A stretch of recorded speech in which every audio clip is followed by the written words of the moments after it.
મીઠી મધુરી વાત 26। અમે જ્યારે રાજકોટ ગુરુકુળમાં હતા ને ત્યારે વધી તેરસ આવે દર મહિનાની, વધી તેરસ, અને બાળકોમાં મારે વધારે ધાર્મિક લેવાનું શિક્ષણ, ધાર્મિક શિક્ષણ, બગીચાની સેવા, સિદ્ધિજાની સેવા, બધી બાળકો વધારે મારી સાથે વધારે રહેતા હોય. પછી બાળકો એમ કહે આજે સાંજે સભા થશે ને તો ટ્યુબલાઇટની જરૂર નહીં પડે. એટલે હસતા હસતા મારે મોઢે કહે આજે સાંજે સભા થશે ને તો રાતની લાઇટની જરૂર નહીં પડે, કારણ કે સભામાં 10-15 સાધુ હોય અને બધાય બધી તેરસે હોય, અને વડતાલમાં સુધી તેરસ, એટલે હું વડતાલના નિયમ પ્રમાણે તેરસ હોઉં સાફ. બાળકો એમ કહે કે ચમકે છે એટલે કે લાઇટની જરૂર નહીં પડે એમ કહે. આટલી થોડીક તમને હળવ્યાસ મજબૂરી વાત કરી, 1.5 મિનિટ, 1.5 મિનિટ. હવે વાત ચાલે છે વચનામૃત, મીઠી મધુરી વાત, બરાબર. 25મી વાત આવ્યા.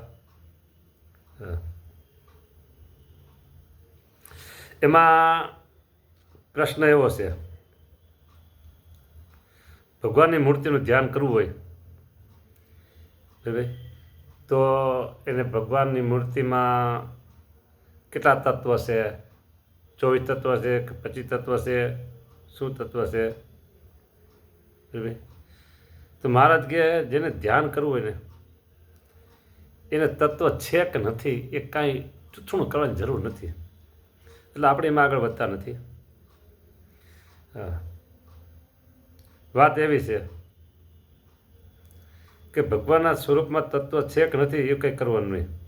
ભગવાન તે ભગવાન, બસ, ભગવાન તે ભગવાન, લાંબા ટૂંકી વાત નહીં કાંઈ. હા, ભક્ત હોય, હવે ધીમે ધીમે ગાડી પાટા પર ચડે છે. ભક્ત હોય તે તો એમ જાણે છે ભગવાન તે ભગવાન, બસ વાત પૂરી. એને વિશે ભાગ ત્યાગ કર્યાનો માગ નથી. એ ભગવાન તો અનંત બ્રહ્માંડના આત્મા છે, અનંત બ્રહ્માંડના આત્મા છે આ ભગવાન. બોલો કોણ બોલ્યું છે? સ્વામિનારાયણ ભગવાન ખુદ બોલ્યા. કઈ જગ્યાએ બોલ્યા? તો ગઢપુરમાં બોલ્યા. કયા દિવસે બોલ્યા? તો 1878 અને આસોવદી એકાદશીના દિવસે બોલ્યા. આસોવદી એકાદશીઓ, હા, દિવાળીને થોડીક વાર છે હવે. બોલો બોલો.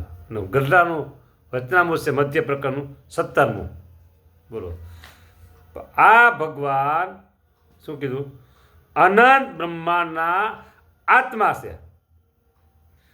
આગળથી લઉં છું ફરીને, વાત બહુ ઇમ્પોર્ટન્ટ છે, મહત્વની છે, અગત્યની છે. ભક્ત હોય તે તો એમ જાણે છે. તો તમે ભક્ત છો ને હું ભક્ત છું. સાધુ ખરા પણ ભક્ત તો ખરા બધા. હા, અને કદાચ કોઈ મોટા મુક્ત હોય તો એમ કે બહુ ભગવાનના ભગત સારા છે એમ કેવું કહી શકાય, એમાં ખોટું નથી કાંઈ. મુક્ત એટલે મુક્ત જ છે, ભક્ત એટલે ભક્ત છે. ભગવાન તે ભગવાન, એને વિશે ભાગ ત્યાગ કર્યાનો માગ નથી. બોલો, માઇક તત્વ છે કે નથી? આ બધી ભાગ માઇક. હા, ભગવાન તે ભગવાન, ભાગ ત્યાગ કર્યાનો માગ નથી. એ ભગવાન અક્ષરધામમાં બિરાજમાન છે. એ ભગવાન તો અનંત બ્રહ્માંડના આત્મા છે, અનંત બ્રહ્માંડના આત્મા છે. બોલો, આ આપણા બાપનો મહિમા એવો નાનો સુની વાત નથી. આ કાંઈ જબર વાત છે. બોલો, હા, જબર વાત છે. પછી મહારાજ આગળ વાત કરે છે કે જેને ભગવાનના સ્વરૂપમાં કોઈ રીતનું ઉત્થાન નથી તેને નિર્વિકલ્પ સ્થિતિવાળો જાણવો. ભગવાનના સ્વરૂપમાં કોઈ રીતનું ઉત્થાન નથી તેને નિર્વિકલ્પ સ્થિતિવાળો જાણવો. અને જેને એવી એક મતિ હોય તેને સ્થિત પ્રજ્ઞ જાણવો. અને જે પુરુષને ભગવાનને વિશે એવી દ્રઢ મતિ છે તેને ભગવાન સર્વ પાપ થકી મુકાવે છે. બોલો, સર્વ પાપ થકી મુકાવે છે. જબર વાત કરી હતી ભગવાન સ્વામિનારાયણ. આપણા માટે જબર વાત કરી, આપણા માટે જબર વાત કરી. બોલો, હા, આપણા માટે જબર વાત કરી. હા, ભગવાન અનંત બ્રહ્માંડના આત્મા છે. આગળ એવું તો બ્રહ્માંડ એટલે સમજો, બ્રહ્માંડ એટલે શું એ તમને વાત કરું. બ્રહ્માંડ, બરાબર? હા, બ્રહ્માંડ એટલે શું એ પણ તમને બતાવું. જો આ 14 લોક વાર્યો ક્યાં વહી ગયું પાછું? હા, એ મેળ નહીં પડે. હું તમને બહુ વાંચીને ભાઈ કહી દઉં. 14 લોકનું બ્રહ્માંડ કહેવાય. તો 14 લોક ક્યાં? તો આપણે બેઠા છે ને એ મૃત્યુલોક, પૃથ્વીલોક. એની ઉપર છે ને સ્વર્ગલોક છે, બરાબર? એમાં ભૂરલોક અને સ્વર્ગલોક બે. પછી મહરલોક, જનલોક, તપલોક ને સત્યલોક. ઉપર સત્યલોક આવ્યો, બરાબર? સત્યલોકમાં બ્રહ્મા રહેશે. એથી નીચે તપલોક અને જનલોક, એમાં ભૃગુ ઋષિ વગેરે ઋષિ રહેશે. પછી એની નીચે મહરલોક, એમાં જે અર્યમા વગેરે પિતૃદેવો રહેશે, અર્યમા વગેરે. એથી નીચે સ્વર્ગલોક, એમાં ઇન્દ્ર વગેરે દેવો રહેશે. એથી નીચે ભૂરલોક, એમાં મલિન દેવો રહેશે. એથી નીચે ભૂરલોક એટલે પૃથ્વીલોક, એમાં આપણે તમે હું રહું છું. આ કેટલા થયા? ઉપર 6, નીચે 7. હવે ગણો. નીચે અતળ, વિતળ, સુતળ, તળાતળ, મહાતળ, રસાતળ અને પાતાળ. જો હવે નીચેના અતળ, વિતળ અને સુતળ એમાં દૈત્યો રહ્યા છે. દૈત્યો, આહા, કાળી દત્ત દૈત્ય કે ને.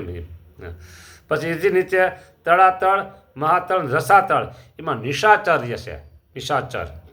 અને પાતાળ, એમાં સર્પ રહેશે. આ 14 લોકનું બ્રહ્માંડ. બોલો, બરાબર? હવે વાત આગળ આપણે. 14 લોકનું બ્રહ્માંડ, હા, એના આત્મા ભગવાન સ્વામિનારાયણ છે. બોલો, આ પાછા એ તો શું કીધું? એક નહીં, અનંત બ્રહ્માંડના. આવા તો અનંત બ્રહ્માંડો છે, એક નથી. હા, અનંત બ્રહ્માંડો છે. બોલો, હા. અને ભગવાનના સ્વરૂપમાં કોઈ રીતનું ઉત્થાન નથી. ઉત્થાન કેવું? ઉત્થાન. હવે ઉત્થાનનો અર્થ એવો છે કે સંશય, શંકા, કુતર્ક. બિલકુલ નહીં એટલે નહીં. હા, ઉત્થાન નથી. તેને નિર્વિકલ્પ સ્થિતિવાળો જાણો. કેવો જાણો એને? નિર્વિકલ્પ સ્થિતિવાળો. ઓહો, જબરજસ્ત વાત કરી દીધી, જબરજસ્ત વાત કરી દીધી. લ્યો, હા. અને નિર્વિકલ્પ સ્થિતિવાળો જાણવો. અને જેને એવી એક મતિ હોય તેને સ્થિત પ્રજ્ઞ જાણવો. સ્થિત પ્રજ્ઞ, એક મતિ હોય. ભગવાન એટલે ભગવાન, વાત પછી પૂરી, બસ. તો એને સ્થિત પ્રજ્ઞ. ભગવાનના સ્વરૂપમાં જેની બુદ્ધિ સ્થિર છે અને ક્યારેય મનુષ્ય ભાવ આવતો નથી તેવો ભક્ત, લ્યો, એને કહેવાય સ્થિત પ્રજ્ઞ. હે,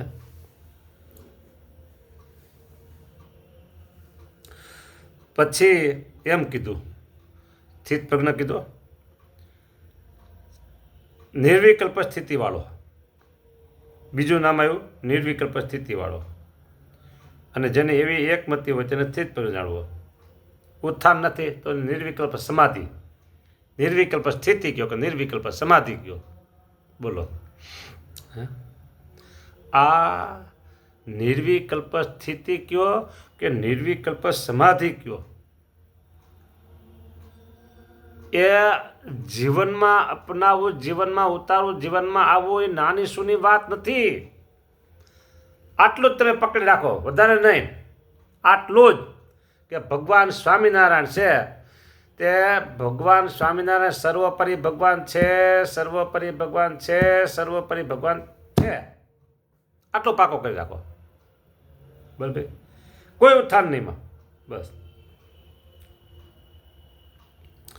એટલે તો આપણે નિર્વિકલ્પ સ્થિતિવાળા કહેવાય કે બોલો આટલામાંથી હો. અને જેની એવી એક મતિ હોય તેને સ્થિત પ્રજ્ઞ જાણવો. ગીતાનો બીજો અધ્યાય સ્થિત પ્રજ્ઞ કા ભાષા ઉચ્યતે. સ્થિત પ્રજ્ઞ જાણવો એને સ્થિત પ્રજ્ઞ જાણવો બોલો. હા, ભગવાનના સ્વરૂપમાં કોઈ પ્રકારનો સંશય નહીં, શંકા નહીં લ્યો, એકદમ સ્થિર બુદ્ધિ ભગવાનના. હા, અને જે પુરુષને ભગવાનને વિશે એવી દ્રઢ મતિ છે તેને ભગવાન સર્વ પાપ થકી મુકાવે છે. ભગવાનના સ્વરૂપમાં ખાલી દ્રઢ મતિ જ કરી દેવાની છે, ભગવાન બધા પાપથી મુકાવી દે બોલો. તે ભગવાને ગીતામાં પણ કહ્યું છે સર્વ ધર્માન પરિત્યજ મામેકમ શરણમ રજ અહમ ત્વામ સર્વ પાપેભ્યો મોક્ષયિષ્યામિ મા શુચઃ. લ્યો, હે અર્જુન, તારા મનના માનેલા બધા જ ધર્મોને સંપૂર્ણપણે તું છોડીને તું મારા એકના જ શરણે પાવ. હું તને બધા જ પાપોથી મુક્ત કરીશ. તું શોક કરમાં તારા પાપને હું ધોઈ નાખીશ. ગીતાનો 18મો અધ્યાય અને 66મો શ્લોક, શિરમોર શ્લોક છે આ. આખા ગીતાના 18 અધ્યાય 700 શ્લોકમાં શિરમોર શ્લોક છે આ. સર્વધર્માન પરિત્યજ્ય મામેકમ શરણમ વ્રજ અહમ ત્વમ સર્વ પાપેભ્યો પાપેભ્યો મોક્ષયિષ્યામિ મા શુચઃ. બધા પાપથી ભગવાન મુકાવે છે બોલો. કેવી મીઠી મધુરી વાત કહો. ફક્ત ભગવાનના સ્વરૂપનો નિશ્ચય જ પાકો કરવાનો છે આપણે. આ ભગવાન તે ભગવાન આગળ વાત આવી ગઈ, એમાં ભાગ ત્યાં કશું નથી.